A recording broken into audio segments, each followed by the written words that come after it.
नमस्कार, मैं सुनीता गहलोत आज फिर एक नए ई कंटेंट के साथ। यह एक ई कंटेंट जो है MA final home science paper 6 का यूनिट 3 का chapter first child at risk. इसमें हम चाइल्ड एब्यूज़ यानी बाल जो दुर्व्यवहार है बच्चों के साथ उसके बारे में, चाइल्ड लेबर यानी बाल श्रम के बारे में और स्ट्रीट चाइल्ड के बारे में चर्चा करेंगे। तो शुरुआत करते हैं। चाइल्ड एब्यूज़ बालक के प्रति दुर्व्यवहार। शारीरिक शोषण। शारीरिक बाल शोषण की स्थिति तब होती है जब किसी बच्चे को शारीरिक तौर पर जानबूझकर नुकसान पहुंचाया जाता है। यौन शोषण की स्थिति तब होती है जब किसी बच्चे के साथ शारीरिक तौर पर दुर्व्यवहार, यौन रिश्ता, सेक्स, ओरल सेक्स, गुप्तांग को गलत तरीके से छूना या चाइल्ड पोर्नोग्राफी की जाती है। बाल शोषण क्या है? चाइल्ड एब्यूज़ है क्या? 18 साल से कम उम्र के किसी भी बच्चे के साथ जानबूझकर मानसिक या शारीरिक तौर पर नुकसान पहुंचाना या दुर्व्यवहार करना आदि बाल शोषण माना जाता है, जो कानूनी तौर पर अपराध की श्रेणी में रखा गया है। बाल दुर्व्यवहार के कई रूप होते हैं, जैसे कि शारीरिक बाल शोषण की स्थिति तब होती है जब किसी बच्चे को शारीरिक तौर पर जानबूझकर नुकसान पहुंचाया जाता है। यौन शोषण की स्थिति तब होती है जब किसी बच्चे के साथ शारीरिक तौर पर दुर्व्यवहार किया जाता है। भावनात्मक शोषण। भावनात्मक बाल दुर्व्यवहार का अर्थ है बच्चे के आत्मसम्मान या भावनात्मक स्थिति को नुकसान पहुंचाना। इसमें मौखिक और भावनात्मक हमले शामिल हो सकते हैं, जैसे बच्चे को जबरन शांत करना, उसे दूसरे बच्चों से एकदम अलग रखना, उसे अनदेखा करना या अस्वीकार करना। चिकित्सक शोषण। जब कोई जानबूझकर किसी बच्चे को बीमार करता है तो उसे चिकित्सा की आवश्यकता होती है, जिसकी वजह से बच्चे को अनावश्यक चिकित्सा देखभाल की जरूरत पड़ती है। ये मानसिक विकार के कारण हो सकते हैं, जैसे माता पिता किसी बच्चे को नुकसान पहुंचाएं। बाल उपेक्षा। पर्याप्त भोजन, आश्रय, स्नेह, माहौल, शिक्षा या चिकित्सा देखभाल न मिलना आदि बाल शोषण के अंतर्गत आते हैं। अब बाल शोषण के लक्षण क्या है? बाल शोषण के सामान्य लक्षणों में शामिल है दोस्त बनाने या सामान्य गतिविधियों में बच्चे का हिस्सा न लेना, व्यवहार में बदलाव होना, जैसे गुस्सैल मिजाज, अचानक से बात बंद कर दे करना, स्कूल जाने से डरना, पढ़ाई की स्थिति में बदलाव होना, डिप्रेशन, एंग्जाइटी, किसी बात से डरना या अचानक से आत्मविश्वास में कमी महसूस करना, बच्चे की उचित देखरेख में लापरवाही, लगातार स्कूल न जाना या स्कूल बस में चढ़ने से डरना, स्कूल में ही जबरन रहना, जैसे बच्चे घर आना ही न चाहता हो, घर से दूर भागने की कोशिश करना आदि बाल शोषण के लक्षण हैं। अब आता है कि बच्चों को यौन दुर्व्यवहार से बचाने के कुछ उपाय।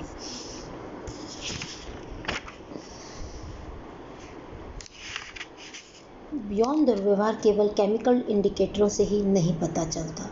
बच्चे तो इसे छुपाने की कोशिश करते हैं क्योंकि वे अत्यधिक भयभीत होते हैं, फिर भी कुछ लक्षणों से ज्ञात हो ही जाता है। साथ ही दोषी व्यक्ति अजनबी नहीं होकर रोज़ मिलने जुलने वाले ही लोग होते हैं, इसलिए दुर्व्यवहार जो है वो बच्चे को बहुत भयभीत कर देता है।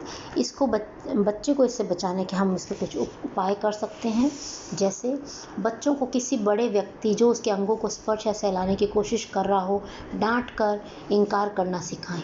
बच्चों को उसके यौन अंगों के बारे में बताएं तथा समझाएं ताकि समय पड़ने पर वह अपनी भाषा में व्यक्त कर सके कि क्या हुआ था। बच्चा किन बच्चों के साथ खेलता है, उठता है, बैठता है, उस पर निगाह रखें और क्या क्या खेलते हैं इसका भी ध्यान रखें। बच्चों को हर मामले में बातचीत करने के लिए प्रोत्साहित करना चाहिए, यहाँ तक कि उन रिश्तेदारों और परिवार के सदस्यों के बारे में भी बताएं जो उसे अच्छे नहीं लगते। बच्चा जो कहता है उस पर विश्वास करना सीखिए। उसके व्यवहार में हो रहे परिवर्तन के प्रति सजग रहें। किसी ऐसे वयस्क के व्यवहार के प्रति भी सचेत रहें जो आपके बच्चे का अचानक अधिक ध्यान रखने लगा है और उन्हें उपहार आदि दे रहा है।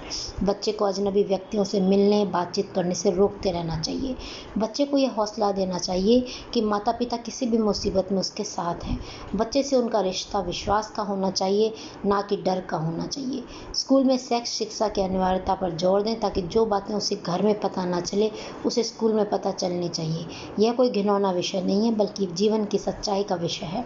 इसका अज्ञान कई समस्याएं एवं परेशानियां पैदा करने वाला होता है। तो ये थे कुछ उपाय जिन्हें जानकर हम बच्चों को यौन व्यवहार से बचा सकते हैं। अब आता है कानूनी प्रावधान। लीगल प्रोविजंस क्या क्या हैं? भारतीय दंड संहिता की धारा 375, 376, 354 और prevention of immoral traffic Roman personal act PITA और incident representation of women act के तहत यौनिक अपराधों तथा दुर्व्यवहार को परिभाषित कर सजा या दंड देने का प्रावधान है। किंतु 100 साल पूर्व बने इन कानूनों में कई लूप होल होने के कारण अपराधी बच निकलते हैं, क्योंकि जो यौन हिंसा उसमें परिभाषित नहीं है उसका शिकार बच्चियां हो जाती हैं। तो ये था यौन दुर्व्यवहार के बारे में जानकारी। अब आता है स्ट्रीट चिल्ड्रन वे बच्चे होते हैं जो अपने अस्तित्व के लिए सड़कों पर निर्भर रहते हैं, चाहे वे सड़कों पर रहते हों, सड़कों पर काम करते हों, सड़कों पर समर्थन नेटवर्क हो या तीनों का एक संयोजन हो। मार्क डब्ल्यू ल्यूस्क ने फुटपाथ पर रहने वाले बच्चों पर एक शोध किया और उन्हें 4 श्रेणियों में वर्णित किया।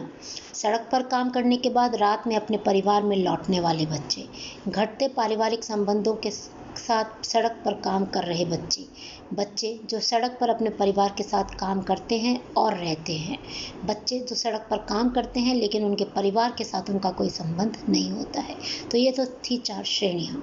भारत में फुटपाथ पर रहने वाले ज़्यादातर बच्चे लड़के हैं, लेकिन इसका मतलब यह नहीं है कि लड़कियाँ बेघर नहीं हैं। बेघर लड़कियाँ सभी लड़कों की तुलना में वेश्यावृत्ति के मामले में भी और भी बुरी स्थिति के अधीन हैं। यूनिसेफ के अनुसार लगभग 72% फुटपाथ पर रहने वाले बच्चों की आयु 6 से 12 है और 13% बच्चों की उम्र 6 साल से कम है। बच्चे अपना घर क्यों छोड़ देते हैं? फुटपाथी बच्चों पर लगभग सभी अध्ययन और सर्वेक्षण सब बताते हैं कि फुटपाथी बच्चों की समस्या एक शहरी समस्या है और सीधे गरीबी, पारिवारिक विघटन, शहरीकरण, संसाधनों की अपर्याप्तता और बढ़ती आबादी से जुड़ा हुआ है। लेकिन पारिवारिक हिंसा इसका एक प्रमुख कारण है जो इन बच्चों को अपने घरों को छोड़ने और फुटपाथ को अपना असली घर बनाने के लिए मजबूर करता है। भारतीय अध्ययन के अनुसार 1990 में सुब्रमण्यम और सोंदी ने दिखाया कि हालांकि गरीबी इसका मुख्य कारण है, लेकिन पारिवारिक कलह सबसे बड़ी समस्या है। इससे बाल मजदूरी की समस्या शुरू हुई।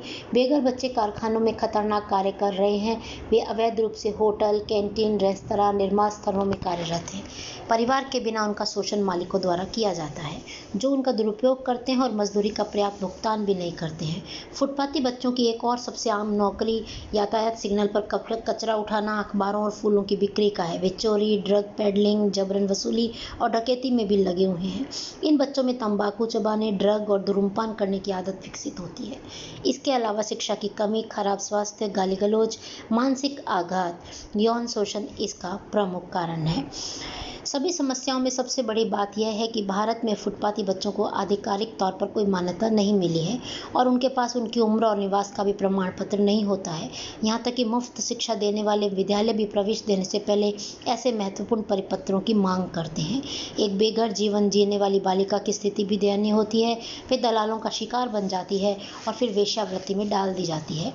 2007 में महिला एवं बाल विकास मंत्रालय ने बताया कि भारत में 30 लाख से अधिक सेक्स वर्कर हैं और 35.47% युवा 18 वर्ष की आयु से पहले इस दुनिया में प्रवेश करते हैं। फुटपाथी बच्चों का पुनर्वास कैसे किया जा सकता है? एनजीओ और कुछ संगठन भारत में सड़क के बच्चों के पुनर्वास के लिए काम करते हैं। रेलवे और चेतना, दिल्ली में स्थित एक गैर सरकारी संगठन बच्चों के कल्याण के लिए काम करने के लिए झांसी से हाथ मिला लिया है। झांसी में लगभग 50 सड़क के बच्चे झांसी रेलवे स्टेशन पर घूम रहते थे और 2500 बच्चे इसके आसपास घूम रहे थे। रेलवे इन बच्चों की निगरानी के लिए प्रत्येक रेलवे स्टेशन पर एक समिति बनाने के लिए सहमत हो गई। वे इन सड़क के बच्चों के लिए शरण प्रदान करने के लिए काम करेंगे। गुजरात के राजकोट शहर में पूजित रूपाणी ट्रस्ट ने फुटपाथ पर रहने वाले बच्चों को दिवाली के लिए दियों और अन्य ऐसी चीज़ों को बिक्री के लिए देकर शानदार काम किया है। इसे बेचकर जो धन इन बच्चों ने एकत्रित किया, इससे उनका जीवन रोशन होने में मदद मिलेगी। जो बच्चे इस खुशी से वंचित रहते हैं उनके लिए इस त्योहार में यह कदम मुस्कुराहट का एक कारण होगा। कई गैर सरकारी संगठन दिवाली पर सड़क के बच्चों को मिठाई और पटाखे देते हैं। इस समस्या को दूर करने के लिए सड़क के बच्चों का पुनर्वास करना ज़रूरी है और ऐसी पहल बहुत अच्छी होती है क्योंकि ये ज़मीनी स्तर पर काम करती है।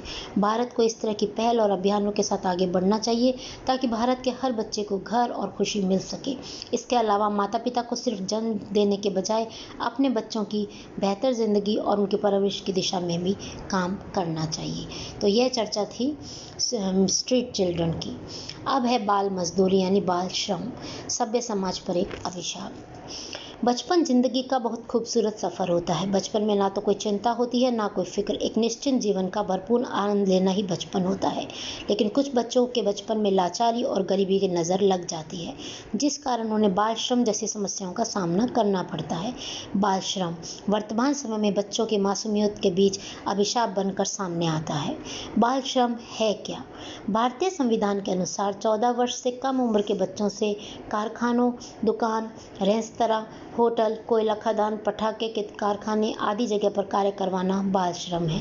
बाल श्रम में बच्चों का शोषण भी शामिल होता है। शोषण मतलब बच्चों से ऐसे कार्य करवाना जिनके लिए वे मानसिक एवं शारीरिक रूप से तैयार ना हो। कई बच्चे तो ऐसी जगह के पास काम करते हैं जो 1200 डिग्री सेल्सियस ताप पर जलती हैं और वे आर्सेनिक और पोटेशियम जैसे खतरनाक रसायनों को काम में लेते हैं। वे कांच, धूमन की इकाइयों में काम करते हैं जहां उनके फेफड़ों पर जोर पड़ता है, जिससे तपेदिक जैसी बीमारियां होती है। परंतु तब भी अपने मालिकों के आदेश पर उन्हें 12 से 15 घंटे लगातार काम करना पड़ता है। कूड़े के ढेर में से रिसाइकलिंग के लिए विभिन्न सामग्री को इकट्ठा करने वाले बच्चों में समय से पूर्व भी कई खतरनाक और संक्रामक बीमारियां घर कर जाती है, जिससे बचपन और जवानी के होने का पता ही नहीं चल पाता और उनके कदम सीधे बुढ़ापे की ओर चले जाते हैं। भारत में बाल श्रम के प्रमुख कारणों में निर्धनता, अशिक्षा, बेरोजगारी, कमाई की प्राप्ति आदि है। जहाँ 40% से अधिक लोग गरीबी से जूझ रहे हैं, ऐसी स्थिति में बच्चे बाल श्रम करके अपने माता पिता का पेट भरते हैं। उनकी कमाई के बिना उनके परिवार का जीवन स्तर और गिर सकता है। हमारे देश की बढ़ती जनसंख्या भी इसका एक प्रमुख कारण है। कारणों में पहले गरीबी। भारत की ज़्यादातर आबादी गरीबी से पीड़ित है। कुछ परिवारों में भरपेट खाना तक सपना सा है। गरीबी में इन पीड़ितों को कई बार अपनों को खोने के गम से भी अवगत कराया गया है। बस इसी गरीबी के कारण कई बच्चे अपने बाल्यकाल को त्याग कर मजदूरी के लिए निकल पड़ते हैं ताकि अपने परिवार का पेट पाल सके। लेकिन कभी कभी यह निर्णय बच्चों की शारीरिक व मानसिक अवस्था को झकझोर देते हैं। शिक्षा की कमी। हमारे देश में आज़ादी के इतने सालों बाद भी कुछ इलाके ऐसे हैं जहाँ शिक्षा की कोई व्यवस्था नहीं है, अगर है तो कोसों दूर। प्रशासनिक ढीलापन भी इसके लिए जिम्मेदार है। शिक्षा की कमी होना बच्चों को बाल मजदूरी की खाई में धकेल देता है। परंपरा। चौंकाने वाला मगर कड़वा सच यह भी है कि कई परिवारों में बाल श्रम को परंपरा या रीति का नाम देकर इसको बड़ी आसानी से अंजाम दिया जाता है। कई परिवारों का यह मानना है कि उनके नसीब में अच्छी जिंदगी कभी लिखी ही नहीं गई और वर्षों से चली आ रही मजदूरी की परंपरा ही उनकी एकमात्र कमाई ही जीवन व्यतीत करने का एकमात्र स्रोत है। मानसिकता। दुकानदार और छोटे व्यापारी भी बच्चों से काम तो बड़ों के जितना ही करवाते हैं, लेकिन उन्हें आधा दाम देते हैं। आपको होटलों, ढाबों, कचरा उठाते जैसी जगहों पर आसानी से बच्चे काम करते दिख जाएंगे, क्योंकि जो लोग उनसे काम करवाते हैं वे या तो उन्हें कुछ नहीं देते या फिर बहुत कम देते हैं। बढ़ती जनसंख्या व बेरोजगारी। हमारे देश की लगातार बढ़ती जनसंख्या भी इसका एक प्रमुख कारण है, जिसके कारण बेरोजगारी तो बढ़ती ही है व बाल मजदूरी भी। माँ बाप बिना सोचे समझे ज़्यादा बच्चे करते हैं, लेकिन उन्हें पालने के लिए उनके पास इतने संसाधन नहीं होते, जिस कारण बच्चे छोटी उम्र में ही काम करने पर मजबूर हो जाते हैं। बाल श्रम के दुष्प्रभाव। बाल श्रम एक ऐसा अभिशाप है जिससे बच्चे की पूरी जिंदगी खराब हो जाती है। बाल मजदूरी किसी भी देश की तरक्की में एक बहुत बड़ी रुकावट है। इसी कारण आज कई देश विकसित नहीं हो पा रहे हैं। बच्चे ही भविष्य को और बेहतर और नई ऊंचाइयों को लेकर जाएंगे, और यही बच्चे अगर छोटी उम्र में शिक्षा की बजाय लोगों के घरों और दुकानों में काम करने लगेंगे तो देश कैसे उन्नति करेगा। आइए जानते हैं बाल श्रम के दुष्प्रभाव। बच्चों के विकास में बाधक। बाल श्रम का सबसे ज़्यादा असर बच्चों के विकास पर होता है। बाल मजदूरी से बच्चों का शारीरिक एवं मानसिक विकास अवरुद्ध हो जाता है। जिस उम्र में बच्चों को खेलने कूदने के अलावा शिक्षा लेकर अपना विकास करना चाहिए, उस उम्र में उन्हें मजदूरी करनी पड़ती है। बाल श्रमिकों का शोषण। बाल मजदूरों का उनके मालिकों द्वारा ज़्यादा शोषण किया जाता है। बाल मजदूर कम मजदूरी लेकर ज़्यादा काम करने के लिए राजी हो जाते हैं और उनसे मनचाहा काम भी करवा लिया जाता है। शिक्षा का अभाव। गरीबी के कारण बच्चे बाल मजदूरी करने पर मजबूर हो जाते हैं और उनके जीवन में शिक्षा का अभाव बना रहता है, जो कि एक देश की उन्नति में बहुत बड़ी बाधा है। जीवन का खतरा। कारखानों, कोयले की खदानों, पटाखों की फैक्ट्री आदि में कार्य करने से बच्चों की जान को खतरा ज़्यादा रहता है। सरकार ने इसके लिए कानून भी बनाया है, जिसमें 14 वर्ष से कम उम्र के बच्चों से कारखानों और खदान में काम कराना अपराध है। बाल श्रम पर भारतीय कानून। बाल श्रम पर कानून के अनुसार किसी भी काम के लिए 14 साल से कम उम्र के बच्चे को नियुक्त करने वाले व्यक्ति को 2 साल तक की कैद की सजा तथा उस पर 50,000 रुपये का अधिकतम जुर्माना लगेगा। हालांकि स्कूल से बाद के समय में अपने परिवार की मदद करने वाले बच्चे को इस कानून के दायरे में नहीं रखा गया है। यह कानून 14 से 18 साल की उम्र के किशोरों को खानों और अन्य ज्वलनशील पदार्थ या विस्फोटकों जैसे जोखिम वाले कार्यों में रोजगार पर पाबंदी लगाता है। हालांकि यह कानून फिल्मों, विज्ञापनों या टीवी उद्योग में बच्चों के काम पर लागू नहीं होता है। यह कानून सरकार को ऐसे स्थानों पर और जोखिम भरे कार्यों वाले स्थानों पर समय समय पर निरीक्षण करने का अधिकार देता है जहां बच्चों के रोजगार पर पाबंदी है। इन सब के बावजूद भी हमारे देश में बाल श्रमिकों की संख्या आज भी करोड़ों में है। हम हमेशा यह सोचते हैं कि इस तरह की समाज की कुरीतियों को समाप्त करने का दायित्व सिर्फ सरकार का है। कानून का उल्लंघन करने वालों को सजा देने में सुधार आ जाएगा, लेकिन यह असंभव है। बहुत बच्चे आपको लोगों के घरों में, होटलों में काम करते मिल जाएंगे, जो कड़ाके की ठंड या तपती धूप की परवाह किए बगैर काम करते हैं। सभ्य होते समाज में यह विषाद आज भी क्यों बरकरार है? क्यों तथाकथित सभ्य शिक्षित परिवारों में नौकर के रूप में छोटे बच्चों को पसंद किया जाता है? हमें इन प्रश्नों का उत्तर स्वयं से पूछना होगा, क्योंकि सरकार के साथ साथ कुछ जिम्मेदारी हमारी भी बनती है। इसी के साथ ये टॉपिक यहीं पर समाप्त होता है। आशा करती हूँ आपने चाइल्ड एट रिस्क के बारे में अच्छे से जाना और समझा होगा। धन्यवाद।